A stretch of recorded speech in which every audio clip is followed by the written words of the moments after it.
It's always been so important to me to be focused and to be dedicated to what I'm doing within my craft, but also to be authentic to who I am and to what I represent.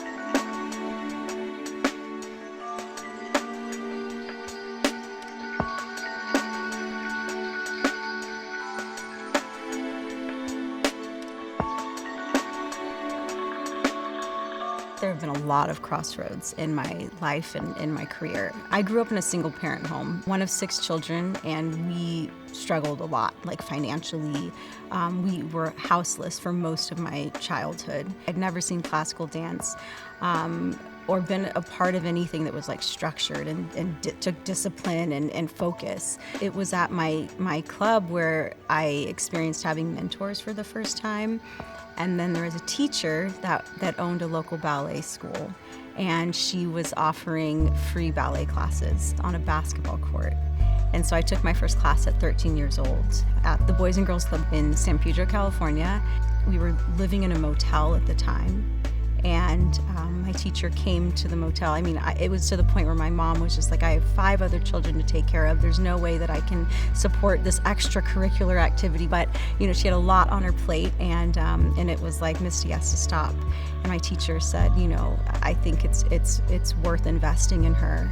And my mother let me go live with this family. And she took me into her school on full scholarship. And I was dancing professionally in New York City for American Ballet Theater in 4 years. Without that crossroads, I wouldn't be a principal dancer at American Ballet Theater.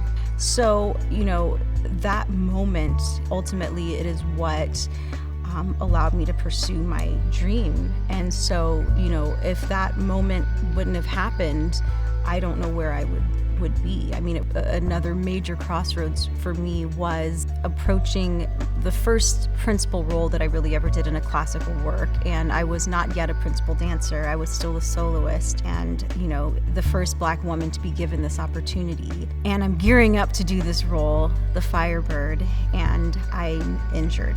And I ended up having 6 stress fractures to my tibia. It was making that decision, you know, about why is this role important, and why do I need to do it, and what does it mean, not just to me, but to the ballet world. And I did that performance knowing that this could be a career-ending injury, that I could have cracked my shin open on stage in front of thousands of people. But the fact that a Black woman, me, was on the front of the Metropolitan Opera House. The Black community was coming out really for the first time in these numbers to support someone that they could see themselves through. And just, even if that was the last performance I ever did, it was going to make a huge impact. And become the first African-American principal ballerina with American Ballet Theater in their 80-year history, if I didn't get to that crossroads and then make the decision that I did. I'm constantly thinking about the youth, especially, like how they are going to see me and what I'm saying. Thinking about the larger impact that I may have on society, especially as a Black woman. And I think that there aren't enough positive depictions of Black women in the media, in sports. So that means so much to me to fulfill that position. Once the pandemic hit, I started to realize how much more I wanted to do, how much more I need to do, and how much more I can do. And it's really been just an eye-opening experience to be away from the stage now for more than a year.